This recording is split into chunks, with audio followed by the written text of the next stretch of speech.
তো ফ্রেন্ডস, আমি মুনমুন পালতি চলে এসেছি একটা নিউ মিনি ব্লগ নিয়ে তোমাদের সামনে। আশা করি পুরো ভিডিওটা তোমরা দেখবে, আর দেখলে আশা করি ভালোই লাগবে। তো চলো ভিডিওটা শুরু করা যাক। তো দেখো, আমি আমার হাজব্যান্ড আর আমার ছেলে তিনজনে মিলে বেরিয়ে পড়েছিলাম একটু ঘুরু করতে। ঠিক ঘুরু করতে না, মানে কিছু টুকিটাকি জিনিস কেনার জন্য, যেগুলো খুবই প্রয়োজন ছিল, যেগুলো ছাড়া একদমই চলছিল না। তো জানোই তো, একটু চাপের মধ্যে আছি, ছেলের পরীক্ষা চলছে, সেই কারণে তো সেইভাবে বাইরে বেরোনো হচ্ছে না। তো কিছু টুকিটাকি জিনিস কেনাকাটি করার ছিল, সেই কারণে বেরিয়ে পড়েছিলাম।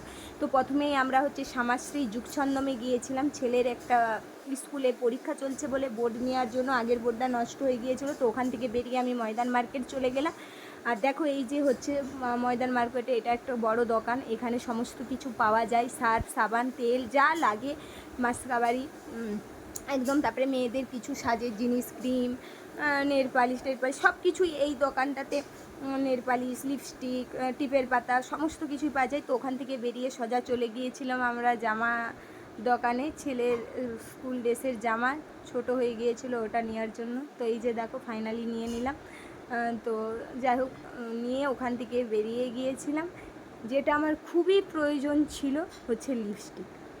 এই যে কসমেটিকের দোকানে চলে এলাম লিপস্টিক নেওয়ার জন্য। তো মানে কি বলবো, আগে তো লিপস্টিক পরে পরে নষ্ট হতো, আর এখন প্রত্যেক দিনই লাগাতে হচ্ছে। তো ভিডিওটা কেমন লাগলো আশা করে জানাবে। টাটা, সকলে ভালো থেকো।